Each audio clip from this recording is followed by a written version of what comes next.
All right, hello all. Wonderful to see you all here. We've got a fantastic representation. So far, we're covering New Zealand, Mexico, Ireland, Canada, Australia, California. We've got Philadelphia. So great territory coverage. Perth is in the mix as well.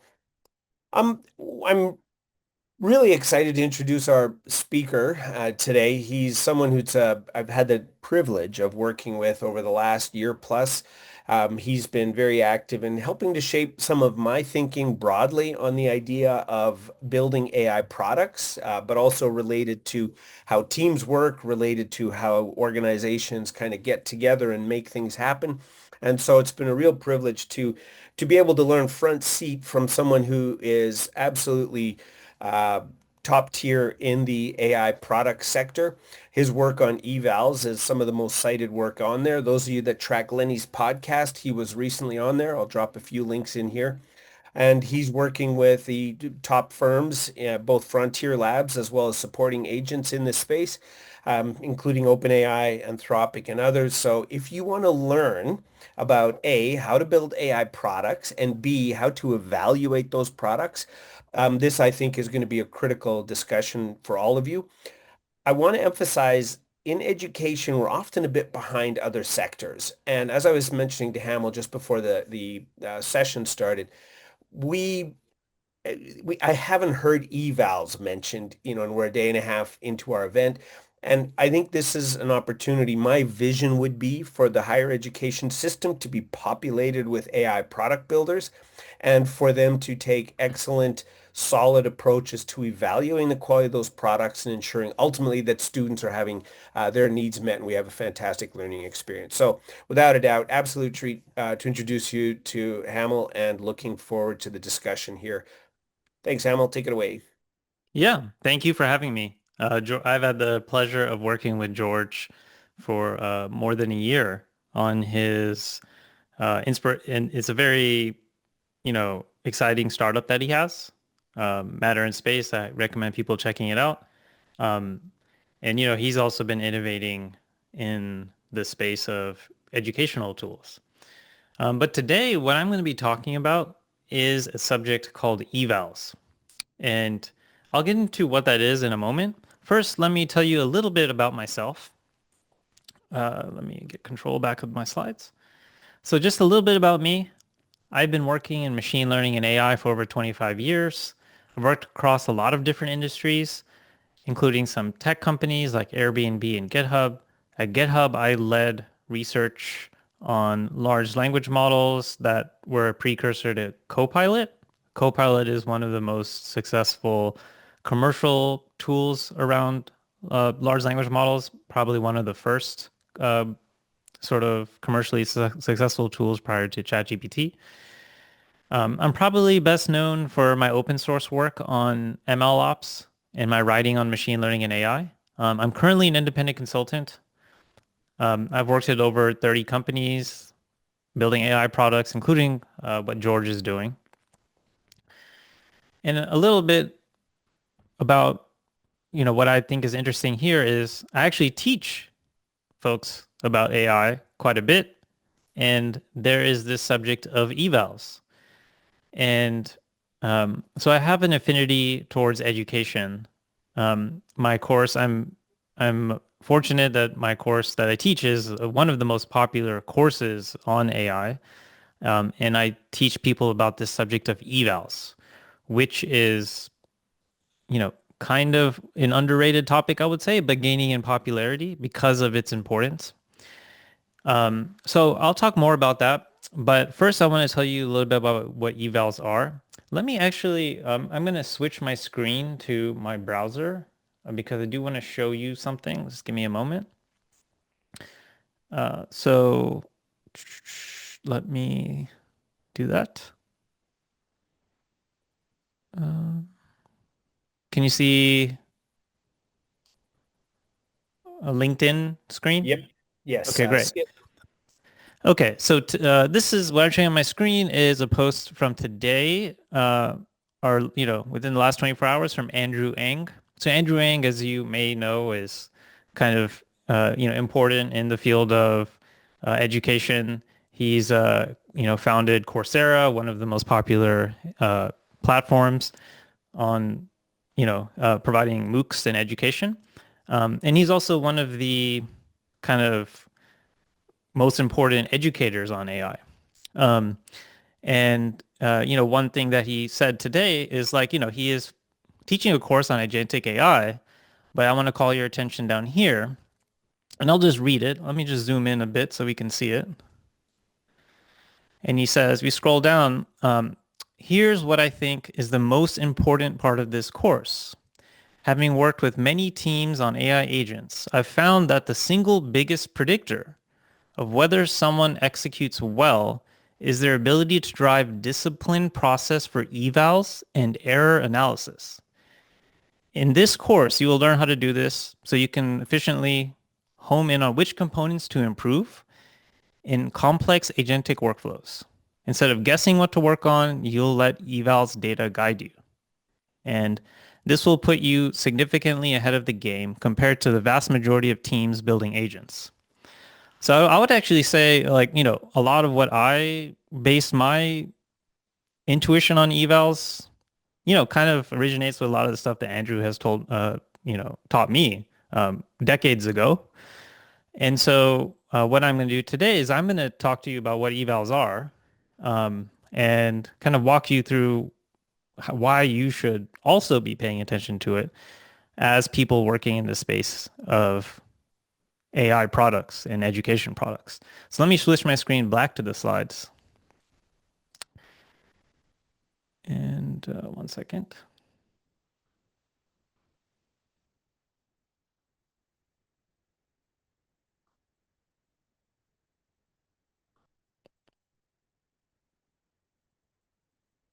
No, that didn't do it. Let me try again.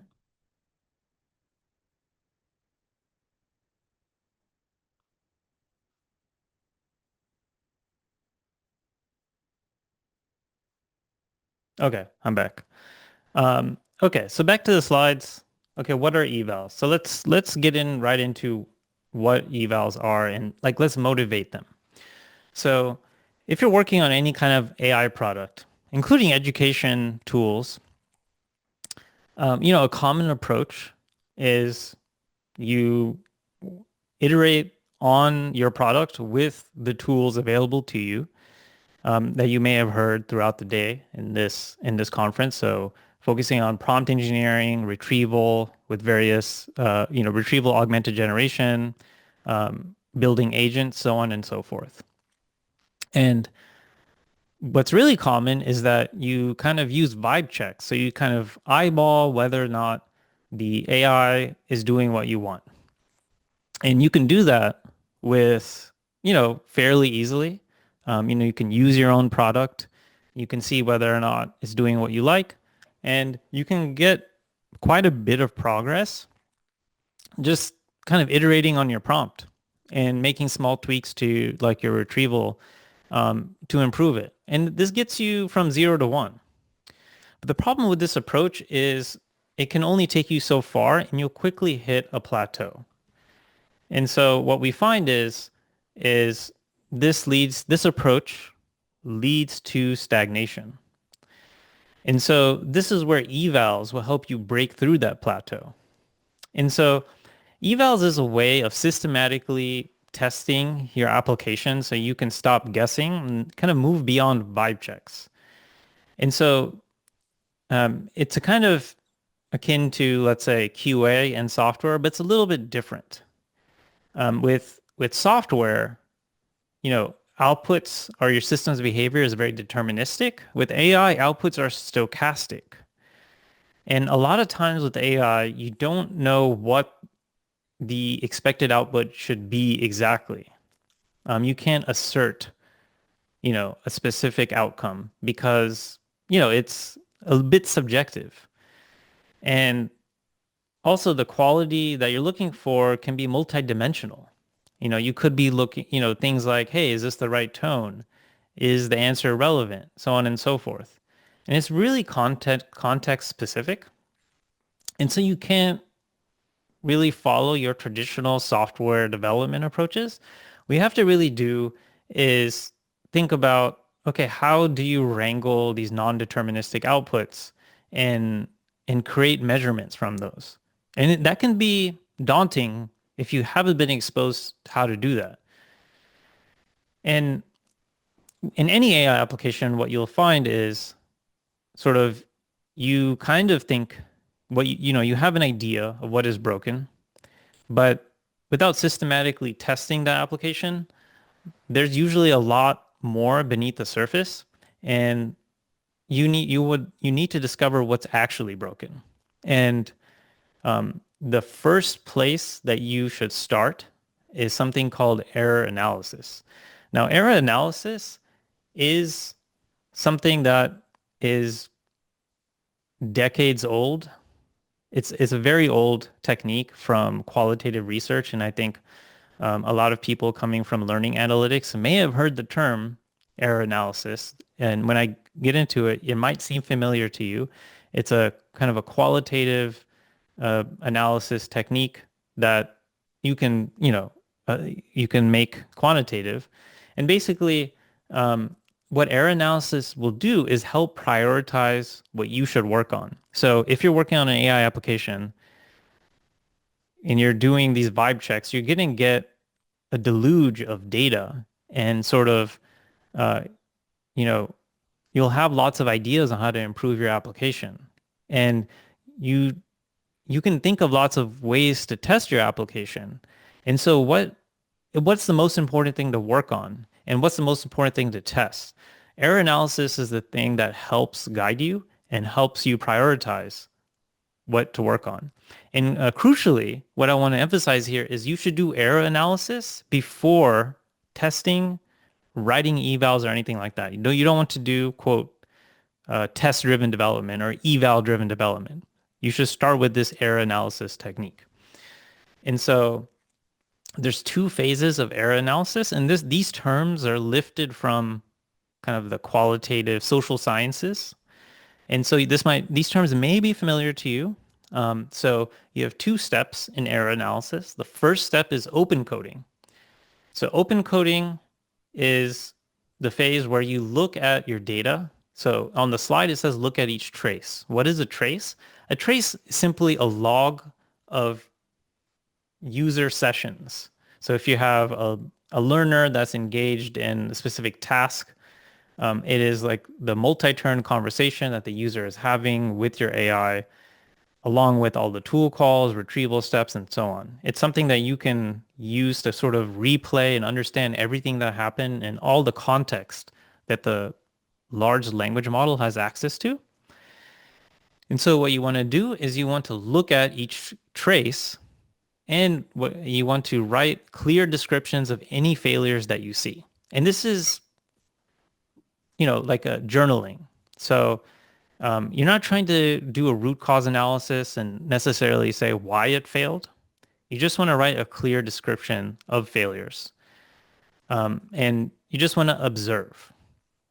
And there's a specific way you should do this is you should sort of look at the trace, see what the first failure mode that you see is, write that down in a descriptive way, and then move on. You don't need to take note of everything that is wrong, just kind of the most upstream error that you find.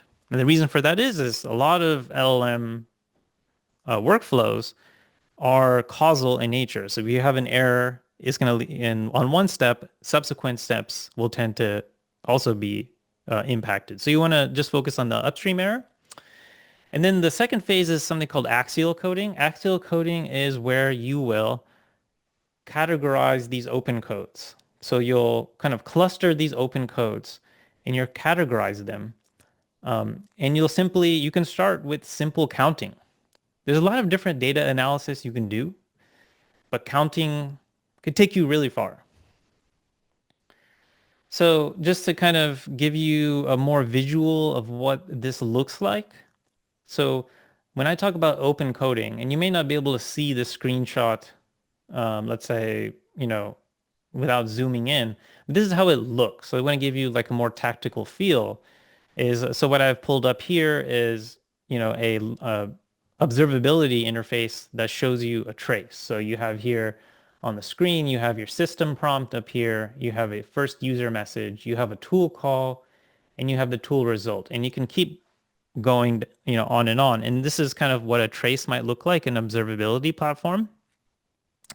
And by now, all of these observability platforms have facilities for error analysis. We have been working with them to incorporate that. And so didn't used to exist before, but now they do. And even this one here, it's probably too small for you to see. It even says error analysis here. So this is where, you would write your open codes.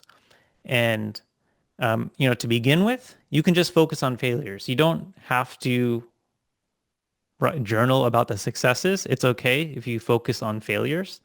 And you want to be specific and you want to be descriptive. And what's going to happen next is we're going to use large language models to categorize these open codes. So you should keep that in mind. You should be sufficiently descriptive so that you can categorize these. And you don't need to do analysis or root cause. So I'm going to repeat that. And you might be wondering why. Why shouldn't I do root cause? You don't want to get bogged down and you don't want this process to become expensive. You want to gain value out of it quickly so that you can then improve your application. The whole point is improving your application. And the question always comes up like how many examples should you look at? And so one heuristic that I like to say is 100 examples. I'll tell you a little bit more about that in a moment. But let me talk about the second phase of this. So we talked about open coding. The second phase is axial coding. So again, what is axial coding? It's basically like bucketing or categorizing, however you want to think about these open codes into categories. And so, what you want to do is you can review all your open codes. You want to group similar failures together and then like name those categories. Now you can get an LLM to help you with this, but that's the general idea. And so what are examples? So examples of this could be, there's a tone mismatch or tool misuse or hallucinated features or missing constraints, and you want to count them, like how many times each of these different failures exist. And the idea is you want these axial codes. Again, this is a term lifted straight from the social sciences. This is where just by counting you can get an idea, but you want these to be actionable axial codes. So you want it to mean something to you, so that you know what to prioritize. And it's not that the count itself is the priority. You might decide like, hey, like there's one of these failures that is very severe and has high impact. So despite being lower count, you go work on it. But the idea is you have some idea of what is happening and you're grounding your evals or your process of thinking about your system in some data. And looking at data is really helpful. So to come back to this question of how much data should I look at, again, drawing from the field of the social sciences and this error analysis, is this concept of theoretical saturation. And theoretical saturation is kind of a fancy term for saying, hey, just keep looking at data until you feel like you're not learning anything new. And it's just a kind of, in a way, it's a common sense heuristic, but it's a way of just helping you decide when you should stop. And we say 100 only because we always find that people don't start unless you give them a number, because otherwise it feels, too onerous. And, if you have a goal of 100, okay, that tends to unblock people. And then we always find that people keep going because they find immense value out of this. I can't, the only way that you can sort of appreciate error analysis is to do it. And I promise you, if you do it, you will find immense value out of it. So theoretical saturation is, keep going until you feel like you're not learning anything new and you kind of feel like you're just seeing these patterns. And I would caution against doing less than 100 as a heuristic. Just, you need to force yourself to make sure you're actually looking at enough data so that you can get there. Don't kind of cheat yourself either. So something to think about. One key thing that I want to drive home in this whole process is do not outsource this open coding and axial coding to developers. So a lot of people when working on an AI product will think that the development of the AI product and these evals, it sounds like part of the same effort. It may sound like the engineers who are developing the AI, it is their responsibility to optimize the AI and make sure that it is aligned with what you want. And that is a common fallacy. So, it may sound like what I'm describing here is very engineering and very technical, but really the person that should be driving it is the domain expert. And it is sort of who has the right judgment and taste to know, in the domain of, let's say, educational software, is this a good learning experience? Who has that context? Does the engineer have that context? Often not. I would say between me and George, I would say probably George is going to be better at deciding whether or not particular learning interaction is better because George is an expert. He's been thinking about learning and the ways that people optimally learn for way longer than I have. And if you outsource this to engineers, they will focus on technical problems. They'll tend not to focus on user problems. So you need to have your domain experts involved in the process, and your domain experts are the ones who should be doing the open coding. So this is a huge sort of failure mode that people get into when they do eval. So, it's worth really being honest with yourself in this particular area. So, okay, what this means is like, okay, if you're developing like a legal assistant, you want your lawyers involved. If you have a therapy app, you want a mental health person doing annotations, a sales tool, you want a sales rep. If you have a developer tool, you want so one exception is developer tools. So there is a reason that developer tools were the first sort of AI product. It's because there's one area where the domain expert and the developer was one and the same. And so that reduced the overhead of iterating on AI products significantly because he basically collapsed a lot of steps and you could just go way faster. For most products, this is not the case where, the developer is the domain expert. I will say for learning products, you might want to think, and I've reflected on this also, is while not exactly the same as developer tools, if you're teaching AI, then the teacher may have some insight, can, kind of as a, developer that can close that loop. So if you are searching for a subject matter to teach and looking for an area that is promising, which you can like move faster, teaching AI in education could be a way of doing that. And that's one thing that I think George was very smart with when developing educational tools for matter and space. One thing that is key when you're doing this error analysis is to remove all friction when it comes to looking at data. So if you recall, I showed you that interface where you had, all the turns of the conversation and they had that sort of open code. And that's an okay starting point, but oftentimes that's not the best way to look at your data. Everyone's application and data tends to be very specific. There's always idiosyncrasies about your product in your application, and you want to render that data in a way that makes sense to you. So for example, what I have on the screen here is a interface that allows people to write open codes about emails. So this is like for a recruiting platform whose job is to help recruiters send emails to candidates.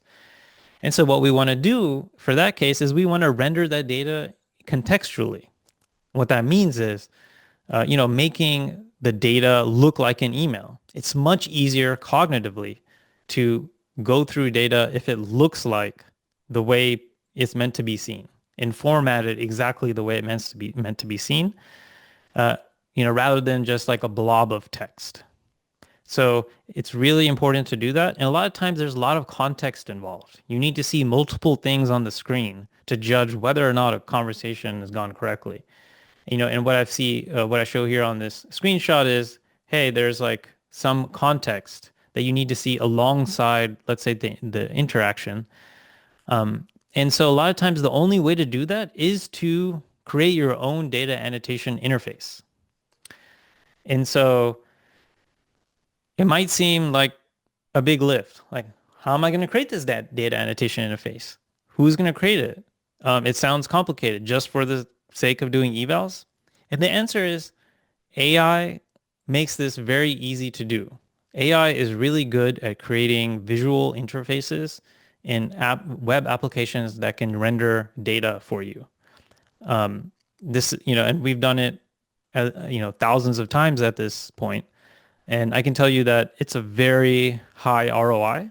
So if you are getting into doing error analysis, I highly recommend that you build your own annotation interface, and you can make it a lot easier by using AI assisted coding.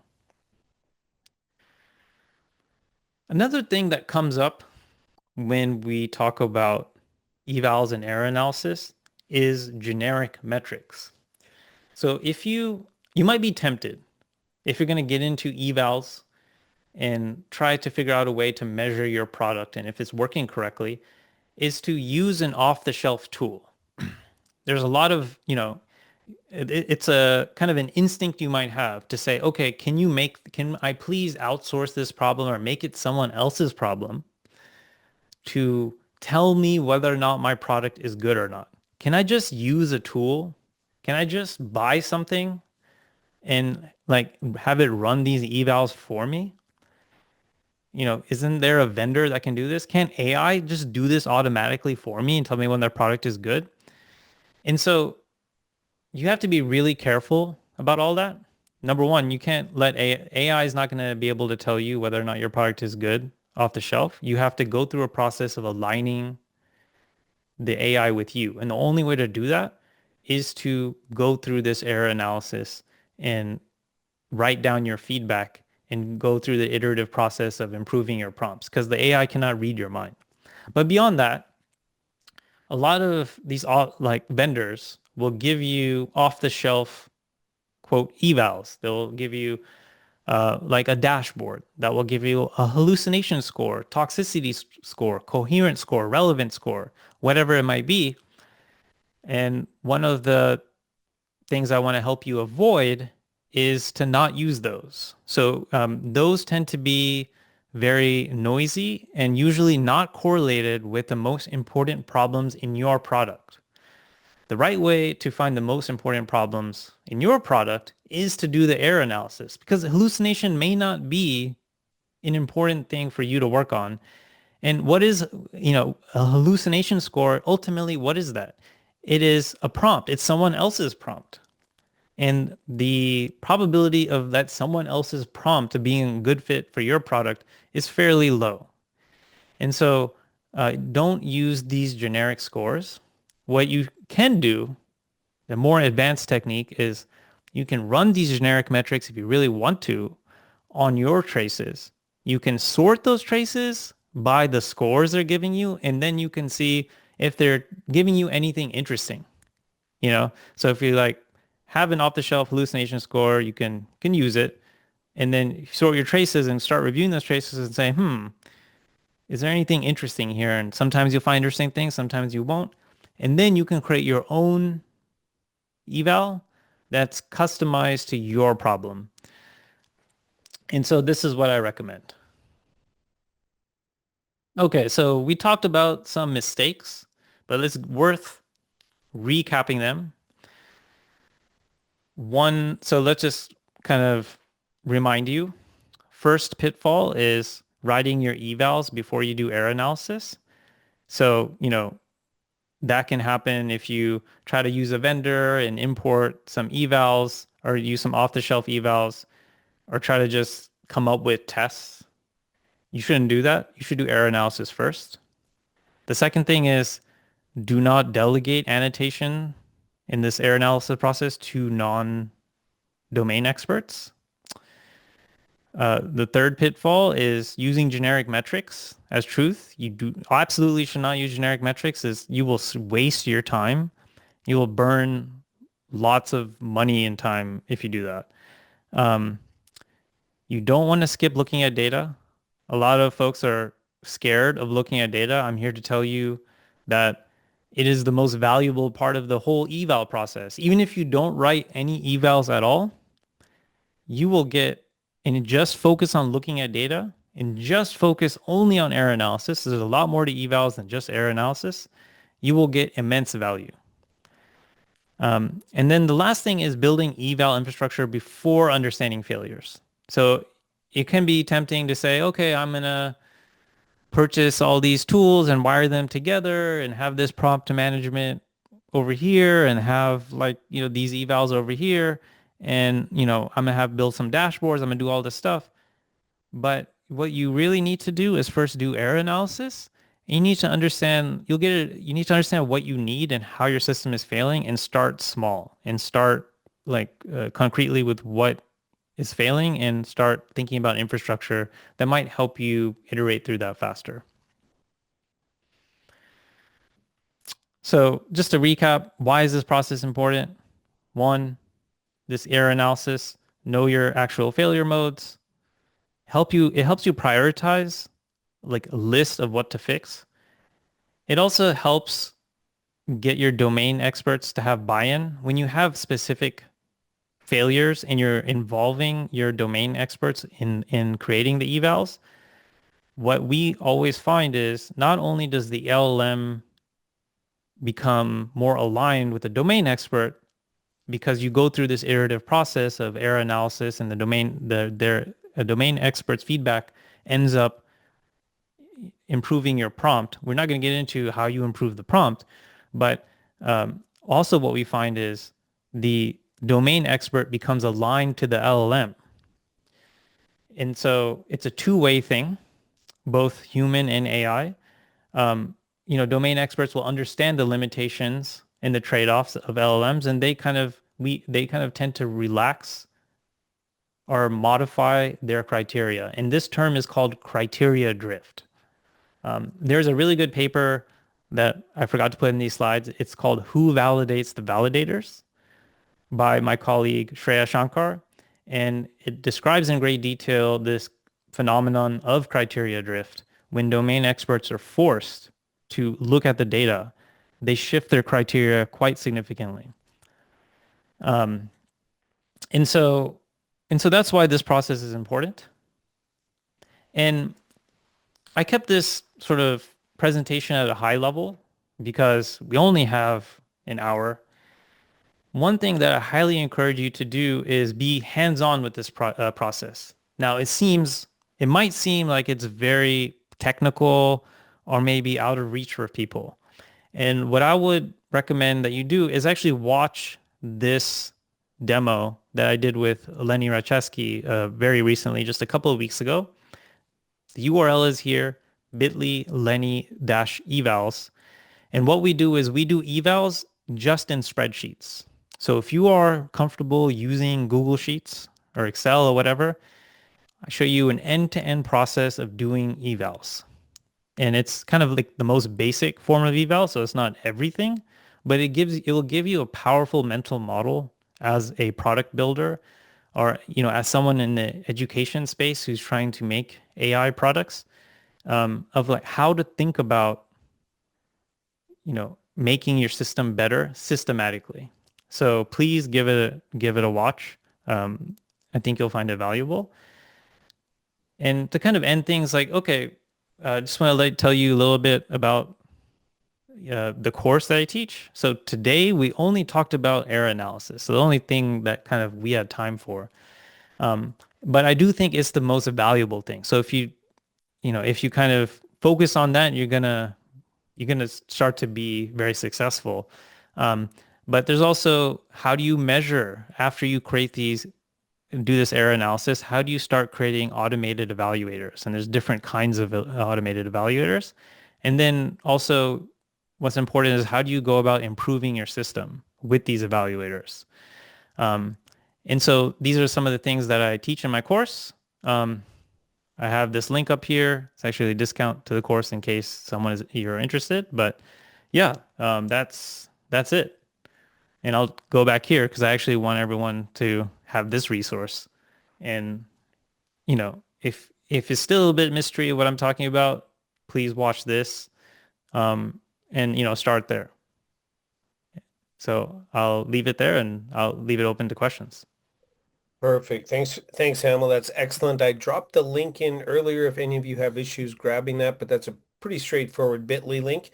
But I'm just going to make sure you all have access to his blog as well, which was similarly posted. Um, so Hamel, this is excellent, and I think anyone that is going to move into the space of AI product building in higher education will need to walk through the path of evals and go through some of the questions that evals forces universities to think through. Um, we've been laggards in responding to AI as a system, but I'm starting to see more and more organizations or universities now, they've built a bot, they've built a course builder, they've built some other feature that solves a particular problem with AI in education. So if you could maybe say, assuming a, you know, zero ground understanding of what this looks like. So tell us as a group what happens when I interact with an agent, or we won't use the word agent, but when I interact with, say, something like a university chatbot that helps me decide what course I should take next.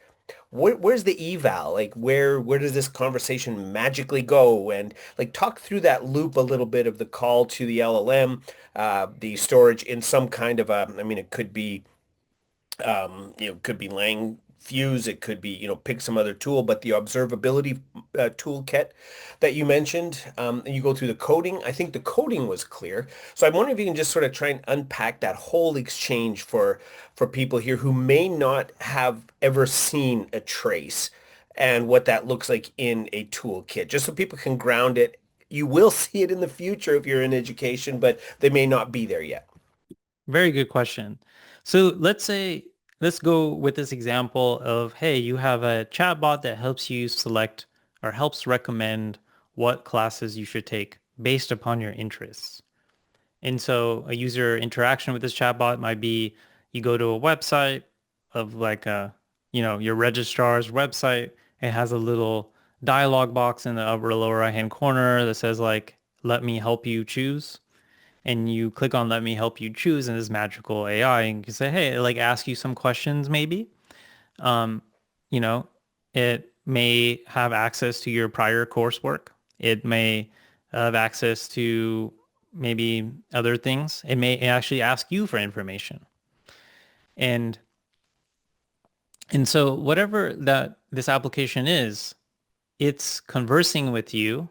So it could involve many components.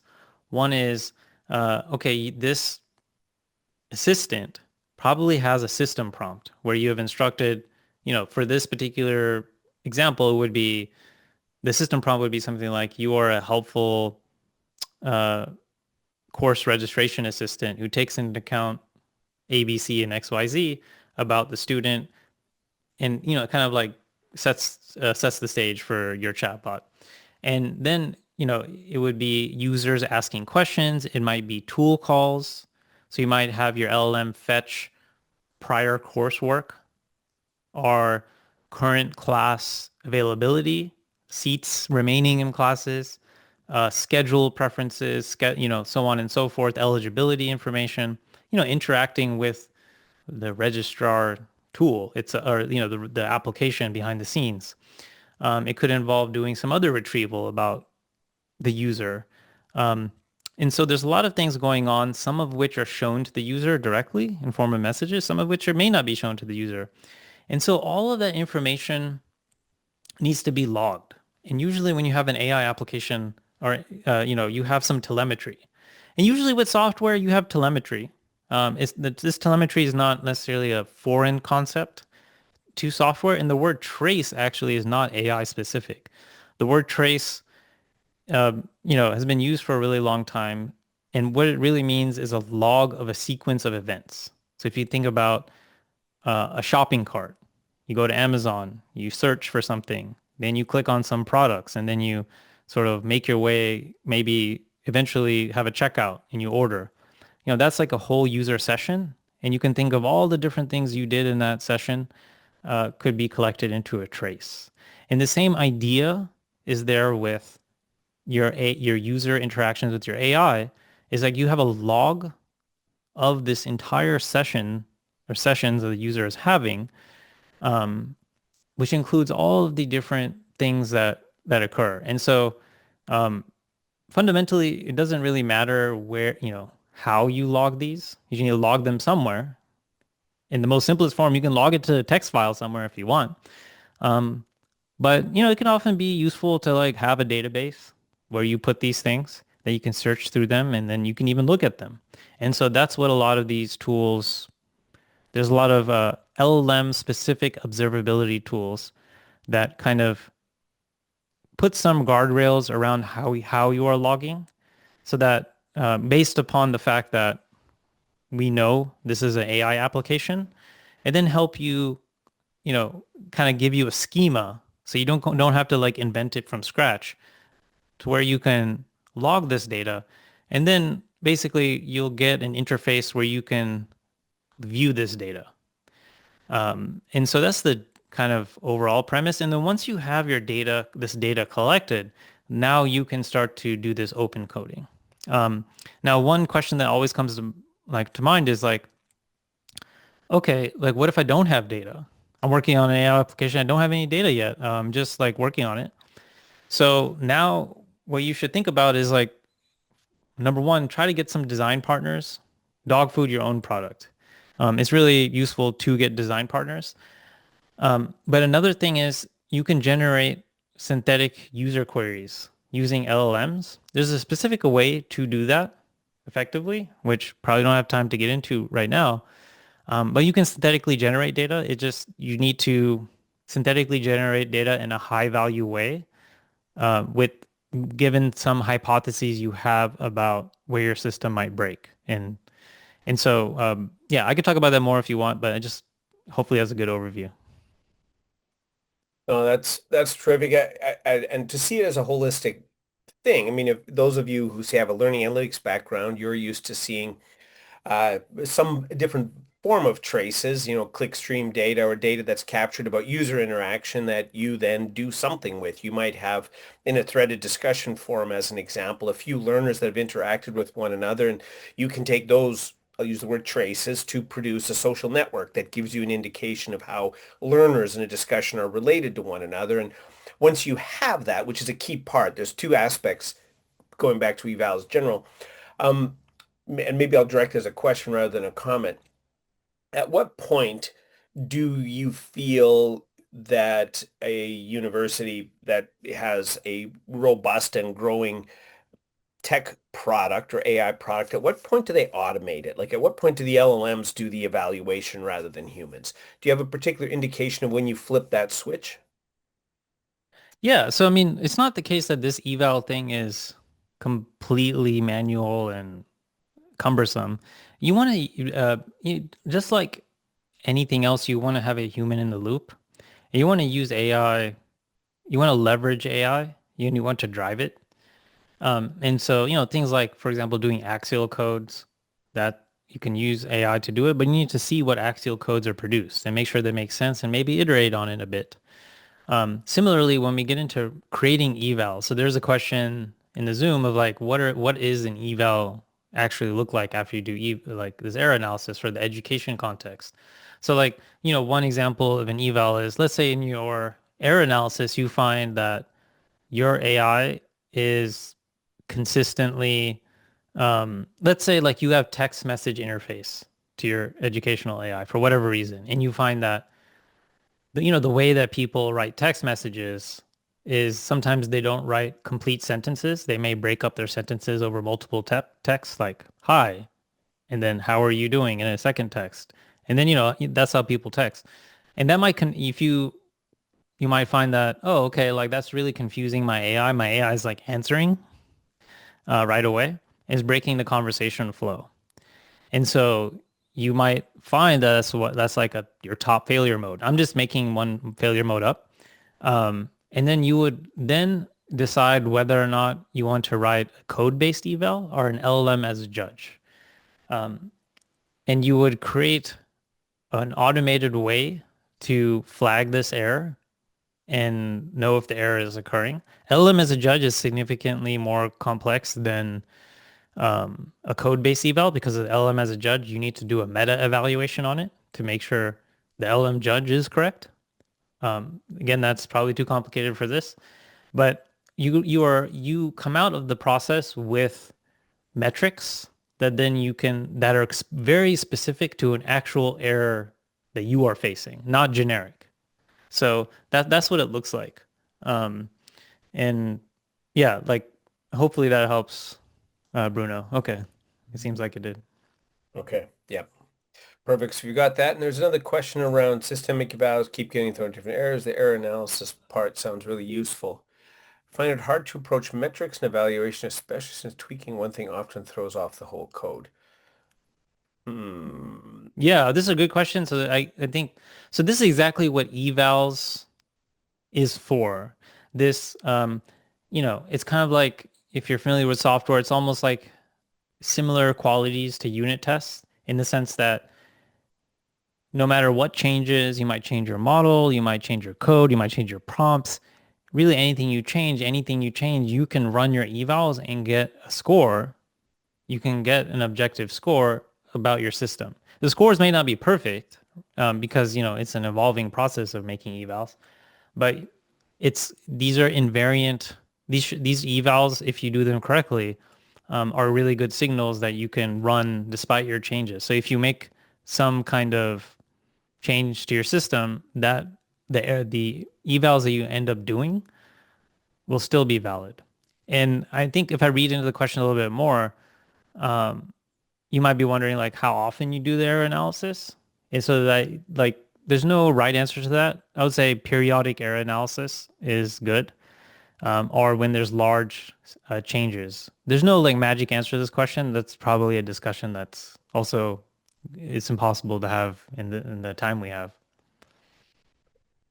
Excellent. And I think we're kind of at the bumping up right against the end of the time here. So I don't see any additional questions currently that are outstanding. Just checked in Huva and that looks good as well. So why don't we end on that note?